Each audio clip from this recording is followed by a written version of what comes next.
Shalom, shalom to the 12 tribes scattered. This morning's message comes from the scripture found in Ephesians chapter 2, verse 8. The text is Ephesians chapter 2, verse 8. And the title of my message today is The True Meaning of Ephesians chapter 2, verse 8. The true meaning and understanding from a biblical Hebrew understanding of Ephesians chapter 2 and verse 8. So what I'm going to try to accomplish today is I'm going to try and transfer over the Greek definition of the key words found in Ephesians chapter 2 verse 8. I'm going to transfer that Greek into the Hebrew, because Hebrew was the original language in which the scriptures were first written.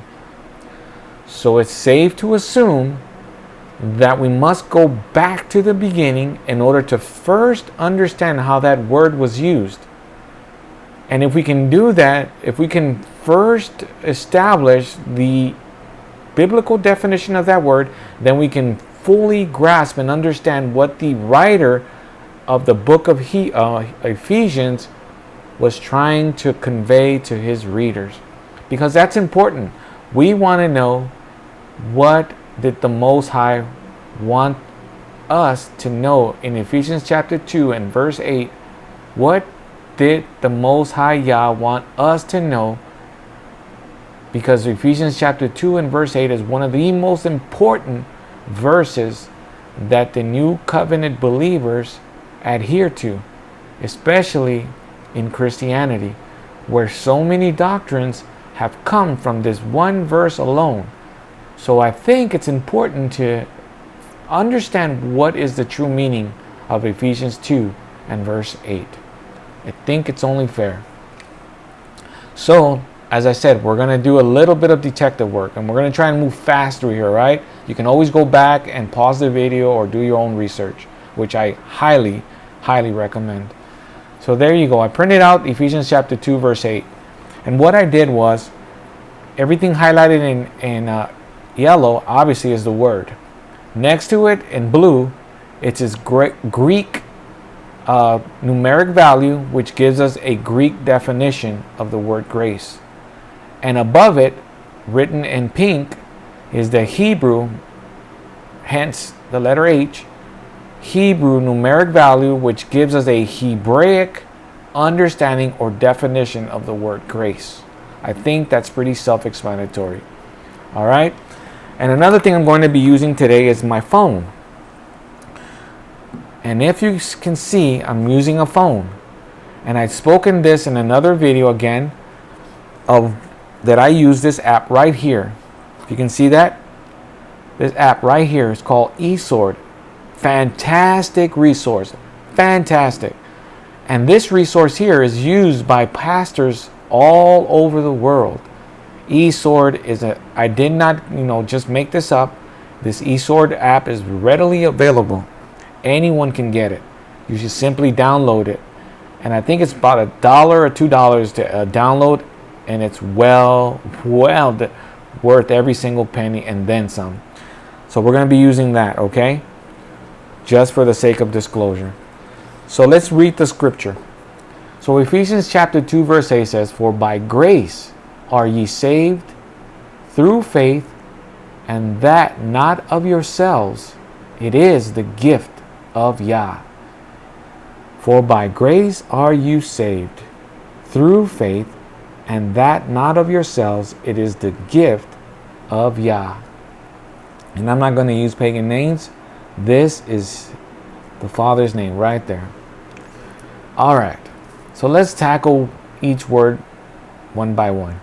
So Ephesians tells us that for by grace are ye saved. Let's look at the word grace. So grace is 5485. We already can establish that. I'm not going to waste time on there, but if you want, we can go. Let's see if we can do it. Let's go back. You know what? Let's go to Strong's. Let's just, so you see I'm not making it up. Oops. Let's go to Strong's and let's enter it. Let's say this is the way I would do it. Let's go to, it's Greek, so we'll enter a G, and the number is 5485. I'm using the eSword app, 5485. For the sake of this lesson, we're going to do it this way. So there you go. In Greek, I hope you can see that. Let me move this out of the way. I hope you can see that. So in the Greek, there is the number G5485. The word is charis. Charis. Charisi. It's from another Greek word, 5463. And this is what it means. It means graciousness as gratifying of matter or act, abstract or concrete, literal or figurative or spiritual, especially the divine influence upon the heart and its reflection in the life, including gratitude, acceptable, benefit, favor, gift, grace, graciousness, joy, liberality, pleasure.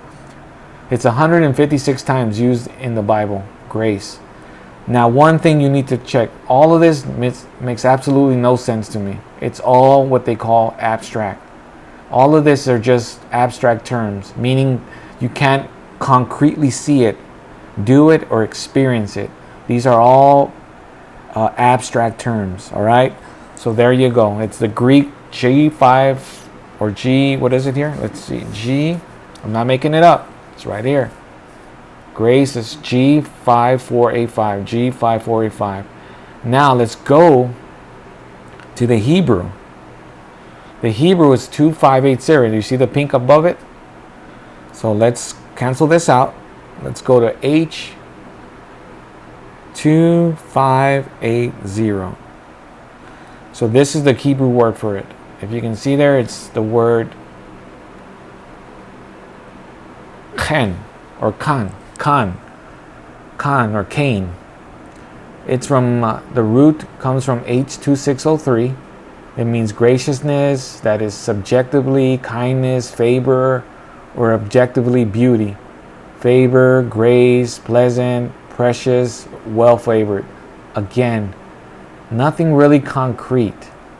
It's all abstract terms. Kindness, favor, beauty, grace. I mean, what does this look like? I mean, how can you picture this? You can't. It's abstract. So now, in this app, you can find other lexicons, and this is where it gets really fun. You see that top one there? It's called Ancient Hebrew Lexicon of the Bible. You tap that one there, and now you see we haven't deviated. The numbers remain the same: 2580, H2580, H2580. I haven't made it up. Now with an Ancient Hebrew Lexicon Bible, you can use this number, which now becomes 1175. 1175. So we went from Strong's to the Ancient Hebrew Lexicon Bible, which is now 1175. I didn't make it up. It's right here. I'm not going to get into all these because this is too much for some of, but it consists of two picture words. This right here is a fence, and this right here is a seed. All right? And this is what it defines to three basic terms. The action of this word means a camp, to set up a camp. The concrete definition is a camp, or the abstract, or the idea behind these two thoughts is beauty. Abstract is beauty. Now it'll give us a little more information as we scroll down. The picture graph, because the original language of the Bible was not written, it was drawn. There was pictures. Just like you see in Egypt with hieroglyphics, the Bible was no different. It was written in picture form. The pictograph of the fence is a picture of a wall. The seed, or the picture of the seed here, is a picture of a seed, meaning to continue. Combined, these mean the wall continues. A nomad's camp consisted of many family tents, which make up the clan camp. The camp can have as many as 50 tents or more in it. The tents are placed in a circular configuration, forming one continuous wall surrounding the camp. Another way of understanding it, it's a picture of a home. It's a picture of a home. It's a picture of a home or a tent. So this wall, this circular wall with many people inside of it as a camp, could also be pictured as a home. Think of it as a home, father, mother, and kids. So grace is a picture of a home or a camp, that within the camp or within the home, there is love, there is beauty, there is love for one another. There is just genuine, absolute love for each other. That is grace. That is the picture of grace. A home with beauty and love within its walls. See that right here? Again, within this wall is the family clan, a place of freedom, compassion, and beauty, an encampment of tents. The tent is supported by the poles. Now this I understand because I know a little Hebrew, but this right here is basically supported by the men. Poles, the men were looked at as poles because they were the upright, the strong ones, the wise ones within the camp. Much the same way that within a home, the husband is looked at as the one who supports by working and providing for his family. Isn't that great? You see, now Hebrew's amazing. It's so much more information, so much just incredible pictures. And these are all definitions of the word grace as it's used in particular verses. And we won't get into that just because it's just too much for some of you guys. So, saying all that, let's look at this. So what? You are saved by grace. For by grace are you saved. So what is grace? How did we come? Let me take this off for a minute. Let's back this up a little bit. Let's put this in here. So now let's look at this. So what is grace? Again, it's a picture of a home. Let's just picture a home for the sake of this lesson. Picture a home.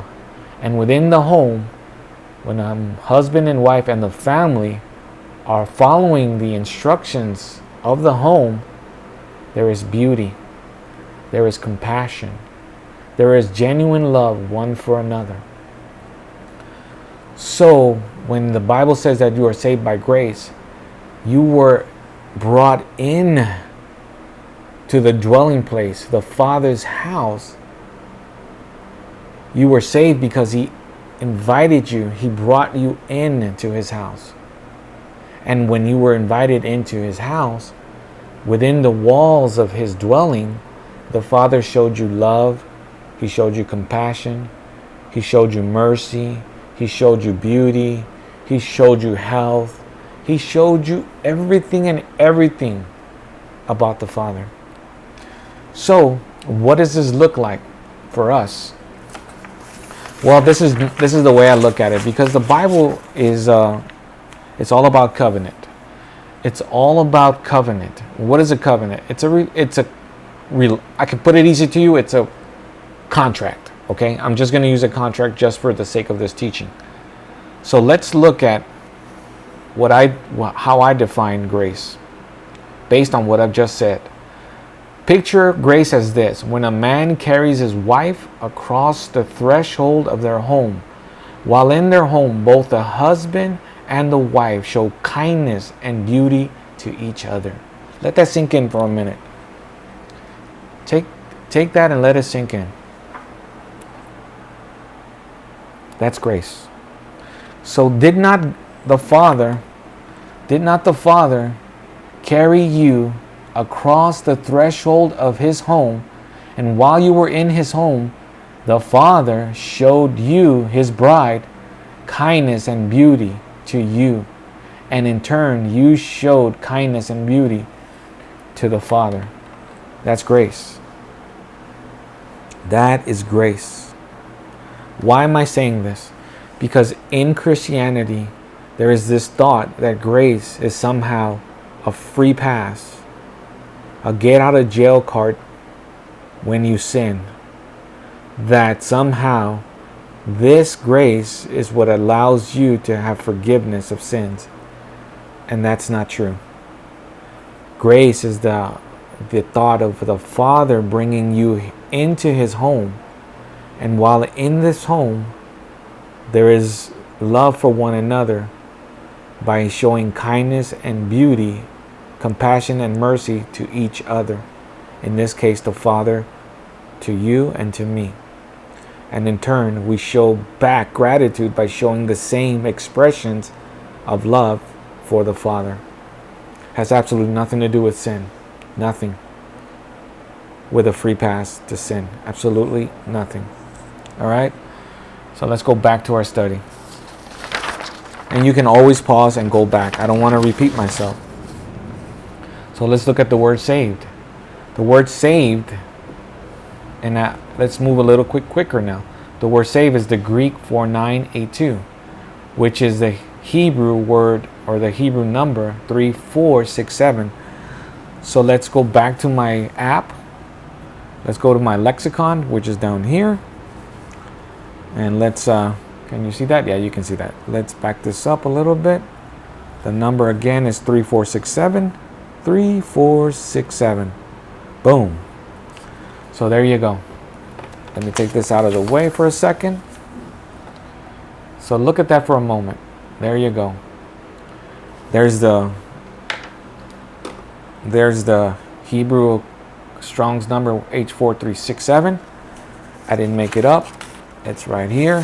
You can look it up yourself. Right there. You see that? Saved is H3467, and that's what we have here. H4367. The ancient Hebrew lexicon has numeric value 1476.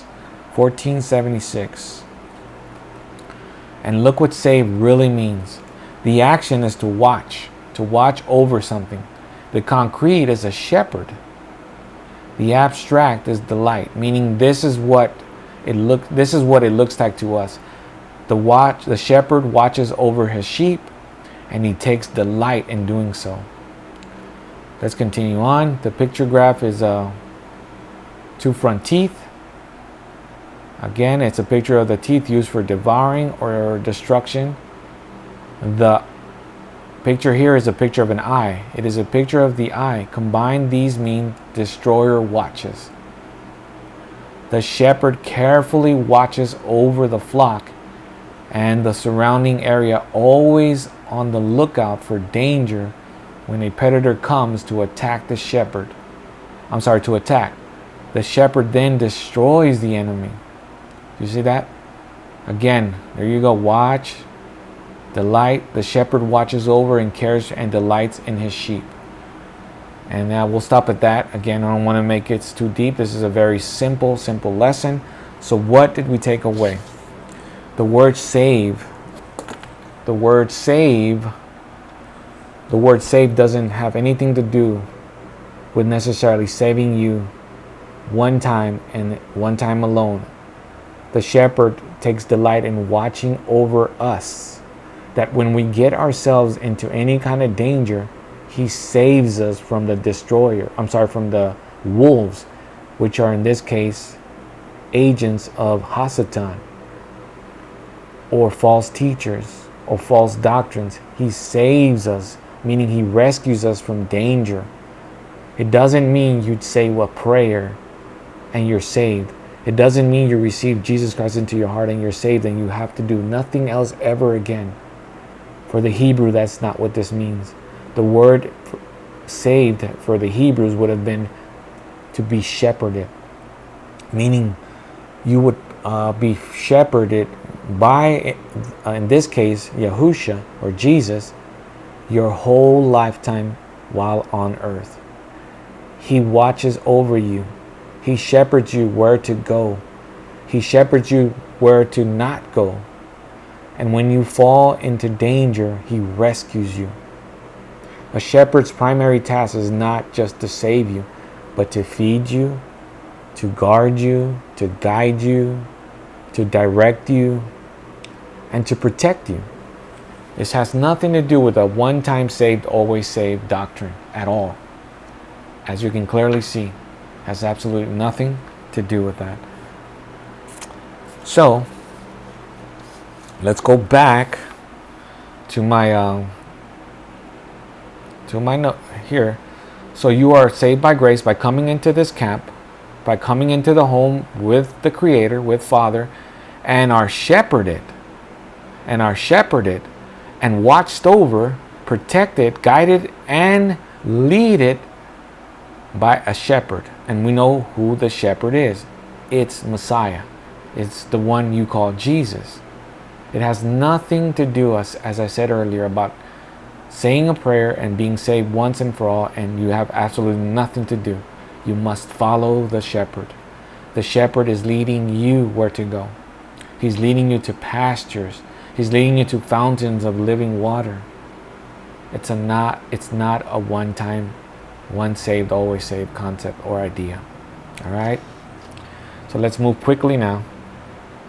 Actually, before we go, this is the way I want you guys to remember. When you are saved, when you are shepherded, it is the first time that you see or hear the voice of the shepherd. Or when a man first commits himself. When a man first commits himself, or a woman commits himself to each other. When a man first commits himself. Is it not true that when we first heard, when we believed, we were committed? That's the idea of saved. We are committed to follow the shepherd wherever he takes us. But we were saved the first time we committed ourselves, fully committed ourselves to follow him, and not to follow the course of this world or to follow the course of our flesh. So saved means the first time we committed ourselves. When we first committed and heard the voice of the shepherd. All right. So let's continue. Let's move fast. So the next verse, or the next word we're going to look at, is faith. And that's the Greek 4102. And let's look at the Hebrew. Let's look at the Hebrew. The Hebrew for faith is 539. Can you see that? 539. So let's back up. 539. 539. So as you can see, I entered 539. I'm sorry for moving so much stuff around, but I'm trying to make a point here. Faith is like H539. Let's enter it. Here we go. So there we go. It's 539.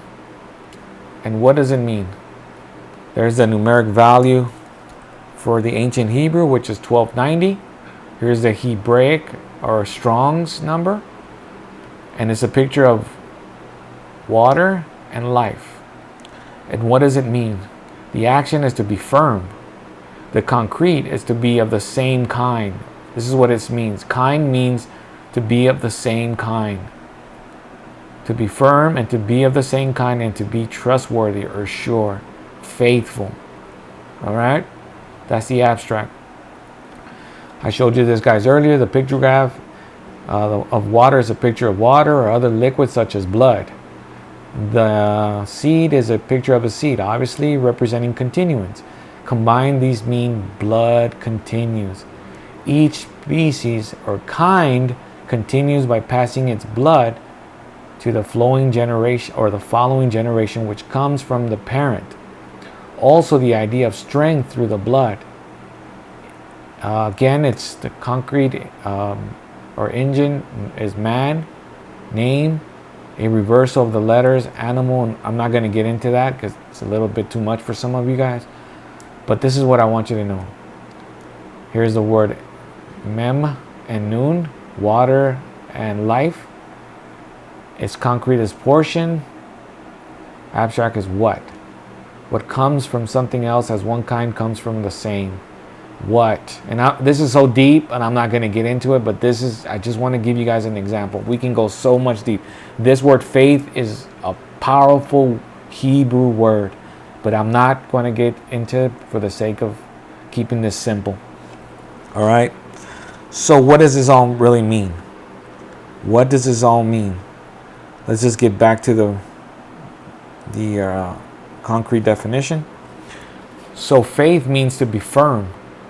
Faith means to be of the same kind as the person or thing you're attached or firm to.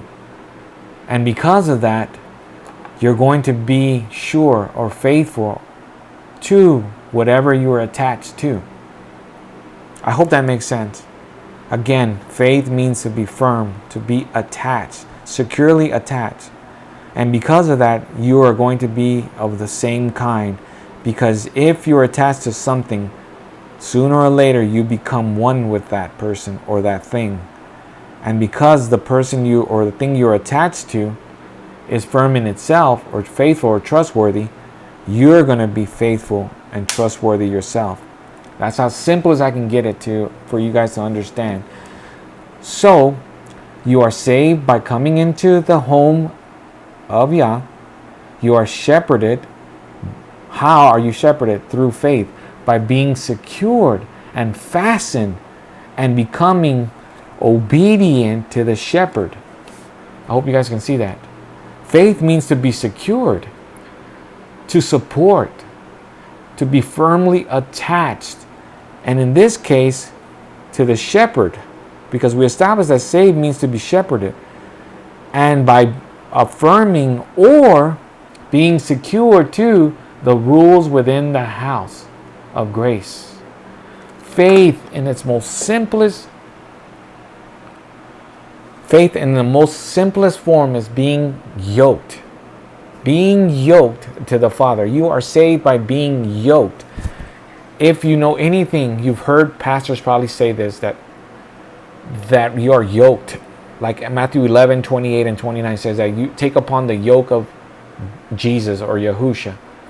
That's what that means. When you're yoked to the Messiah, the shepherd, you have no choice but to be obedient, to be faithful, to be where the Father and the shepherd want you to be. You cannot go left, you cannot go right. You must remain faithful and on the straight and narrow path. That's what faith means. It means to be obedient. It means to be faithful. To what? To his instructions, to his Torah, to his feast days, to his Sabbath, to every written and spoken word of the shepherd through the Father. Because we established that earlier, that nothing new came about the shepherd. The shepherd is following the Father's instructions. And the Father's instructions have not changed from the very beginning of the book to the very end of the book. It's still the same. So you are saved by grace through obedience, through being yoked to the Father and to the shepherd. All right? I hope that makes a little bit of sense. Go back and do your own research. Go back and meditate on these things.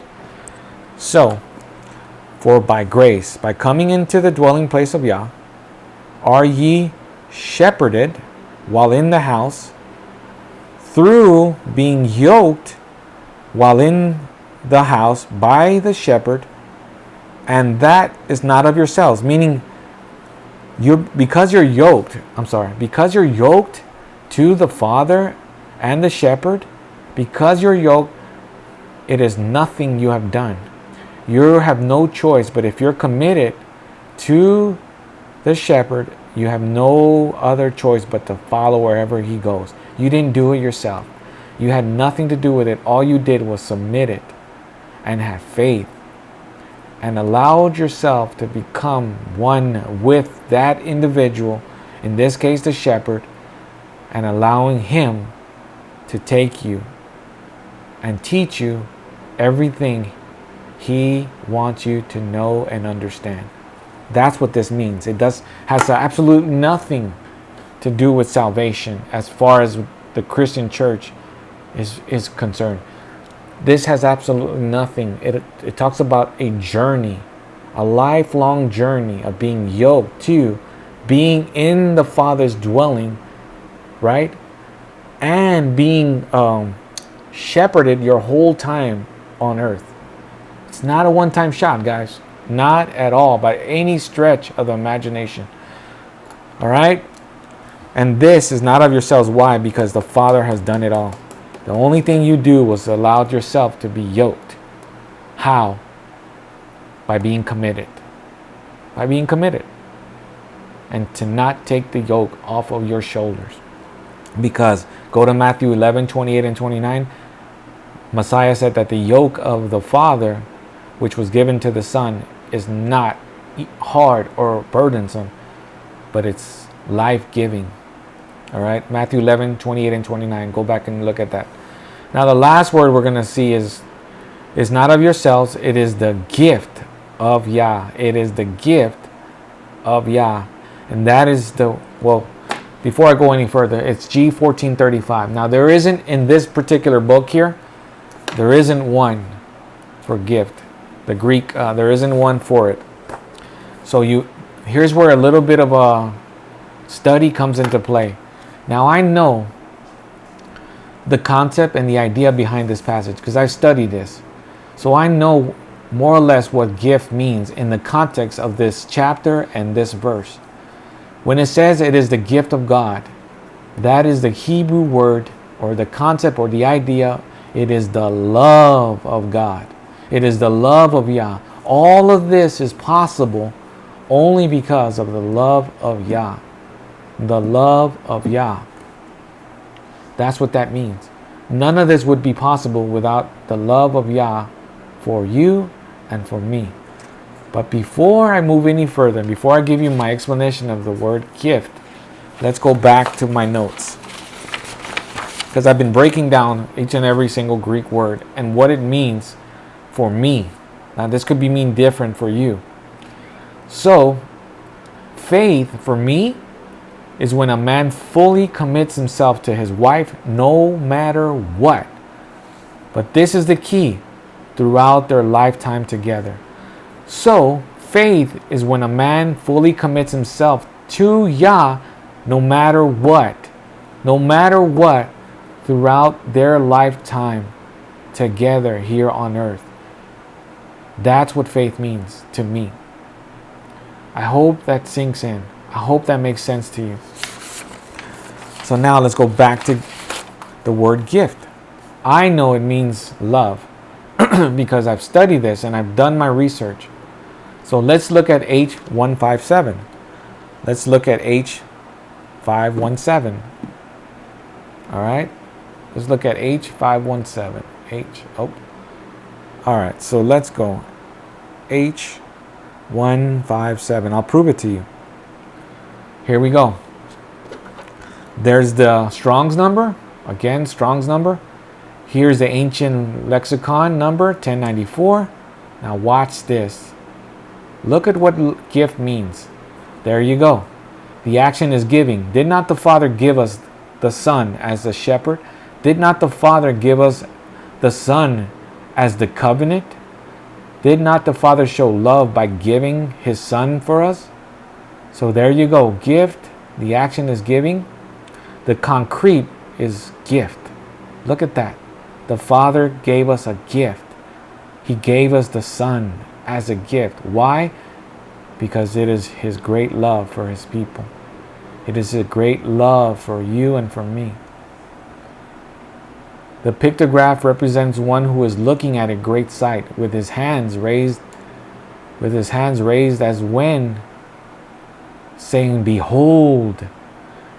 This symbol here is a symbol, a representation of the tent or house. Combined, these pictures mean look toward the house or provide for the family. One does not choose the household which one is born into, including tribe, parents, children, and wife.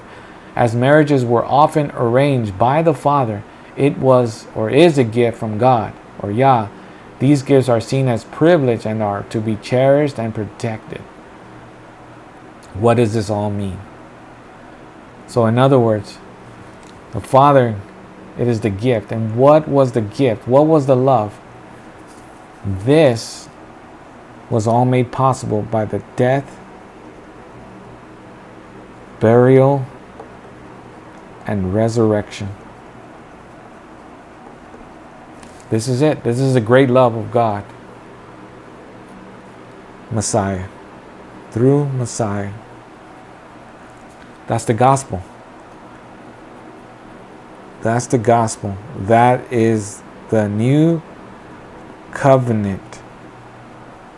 I'm sorry, can't even spell. This is the new covenant. You see that? But the new covenant isn't like the gospel of grace. This is not the gospel of lawlessness. It is a gospel of a lifelong commitment, followed by obedience, followed by faithfulness to your covenant, followed by obedience and faithfulness to the Father, because the Father showed great love by giving His Son. By giving His Son. And His Son showed great love for His sheep, for His Father, by dying and by being buried and by resurrecting. The Messiah came to give us this gospel of suffering, of love, compassion and love for one another, obedience to the Torah, to the Father's instructions. The new covenant is far more than you're being told.